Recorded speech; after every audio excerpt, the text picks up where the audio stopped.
Mira, la medicina alopática, que es la medicina que se practica en Occidente y que está muy evolucionada, imaginémonos todo lo que ha evolucionado,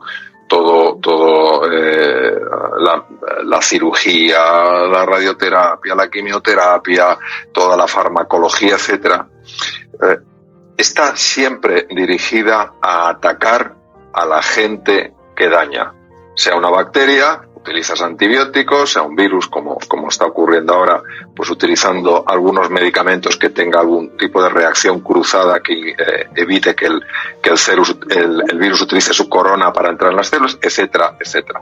Pero siempre es así. Hay un tumor, pues los cirujanos tenemos que entrar para extirpar el tumor, luego en algunos casos hay quimioterapia, hay radioterapia, y todo esto está dirigido a destruir el tumor.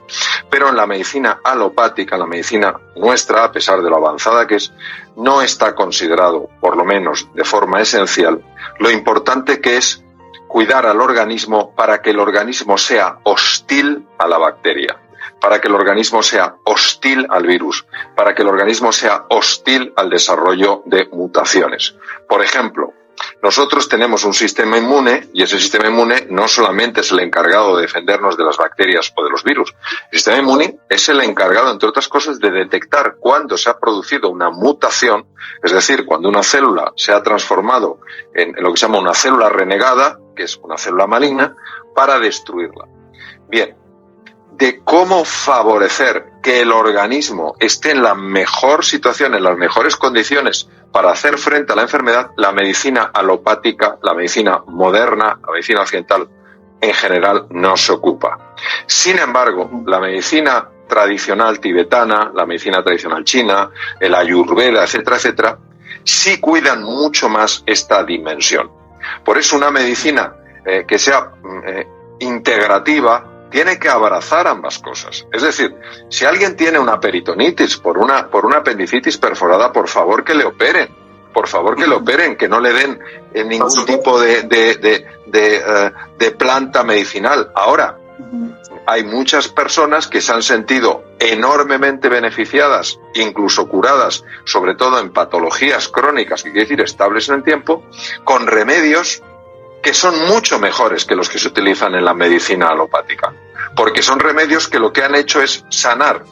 Nosotros, desde la medicina alopática, curamos, es decir, con agentes externos, sea la cirugía, sea la quimioterapia, sea los antibióticos, lo que sea, procuramos eliminar el agente dañino. Gran parte de la medicina tradicional tibetana, la medicina tradicional china, el ayurveda, que es la India, lo que buscan no es ser indiferentes al agente patógeno, es hacer algo para que el cuerpo recupere su energía, recupere su fuerza. Entonces, si queremos hablar de una medicina de calidad, tenemos que hablar de una complementariedad entre ambas dimensiones y no aferrarnos a nuestro punto de vista y negar. Por ejemplo, no sé si estás familiarizado, Edgar, con el Qigong. El Qigong, yo tuve acceso a una serie de estudios científicos que se hicieron en China, traducidos al inglés, y eran totalmente científicos. Y era impresionante el impacto que tenía, el efecto que tenía en tumores, en un tipo de tumor linfático que se llaman los linfomas. Todos hemos oído hablar de los linfomas. Espectacular. Y tú, cuando estudias Qigong, en realidad están hablando de energía, de una dimensión energética. Entonces, en la medicina tradicional, la medicina nuestra, la medicina occidental, la medicina alopática, esto de la energía suena un poco esotérico, raro. Es como que no lo ven, no lo puede medir, ¿no? Claro, pero es que muchas cosas que no se ven y no se pueden medir, no porque no las podamos ver y las podamos medir, no existen. Por ejemplo, ¿por qué las palomas se orientan? Las palomas se orientan porque son sensibles al campo magnético de la Tierra. Se orientan por campos magnéticos. Nosotros no vemos los campos magnéticos. Lo que no podemos decir es que no existan. Entonces, eso es lo que pasa a veces, que negamos realidades sutiles porque como no las vemos, nos cargamos de arrogancia y decimos, esto no existe. No existe en tu estrecha tu estrecha recipiente mental. Ábrelo un poquito, explóralo, porque no todo lo que se dice que funciona, pero no te cierres a una visión limitada de ver las cosas. Ahí es donde entramos, Mario, quizá más en pasar de un papel más pasivo en cuanto a nuestra salud a un papel más activo, ¿no? En donde la parte mental, la parte física, la parte emocional está tan vinculado y cada uno nutre a la otra y la otra a la una, ¿no? Que ahí estamos, ¿no? En el gran, ¿no? Engranaje, ¿no? De nuestro sistema, dijéramos. Sí, tú fíjate, Edgar, qué cosa tan paradójica. Hay pocas profesiones donde la relación afectiva, el encuentro, la empatía puedan tener más importancia que en la profesión médica. Francamente, todos sabemos la diferencia de encontrarte un profesional de la salud que sea cercano, que sea amable, que te reciba con una sonrisa, a que te encuentres con una persona pues que no expresa esto. Claro, lo sorprendente es que, salvo en muy pocos sitios, en algunos lugares que yo conozco en Estados Unidos, en alguna universidad en España, a los estudiantes de medicina no se les habla de las emociones de sus enfermos. No se les habla de cómo comunicar con sus enfermos, de que una persona que se siente mal, se siente vulnerable, se siente frágil, y lo primero que hay que darles un sentimiento de seguridad. Y claro, la seguridad la encontramos cuando hayamos afecto, cuando hayamos comprensión, cuando hayamos esa relación. Entonces, sigue sin existir en la mayor parte de las facultades de medicina. ¿Por qué? Porque, aunque hay una investigación aplastante por algunos de los centros de investigación más brutales, yo he estado en alguno de ellos y no te crees la tecnología que tienen, es un espectáculo. Y te das cuenta de que verdaderamente se puede demostrar cómo los elementos psicológicos, cómo los elementos afectivos llegan directamente a cambiar procesos químicos y procesos físicos. No deja de sorprenderte que esto no se haya extendido más y que a los estudiantes de medicina a lo largo de 6 años que estudiamos de todo, cuando digo de todo, es de todo, no haya un espacio de suficiente peso, de suficiente calado para hablar de lo importantísimo que es cuando llega un enfermo a tu consulta o cuando vas a visitarlo a la habitación de un hospital, generar ese espacio donde ese enfermo se encuentre psicológicamente, afectivamente más tranquilo y más seguro. ¿Qué vivimos? Vivimos un paradigma, que paradigma viene del griego, quiere decir forma de ver, muy limitado, y cuesta mucho abrir este paradigma porque, fíjate, yo he dado hace no mucho di una conferencia para algunos de los mejores neurólogos de España. Eran 90 neurólogos.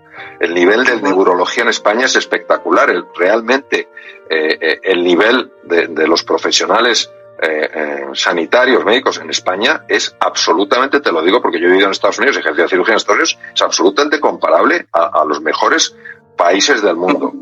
Y yo les hablé del impacto de las emociones en el cerebro, el impacto de las emociones en la salud, y la verdad es que vi un interés por parte de ellos enorme.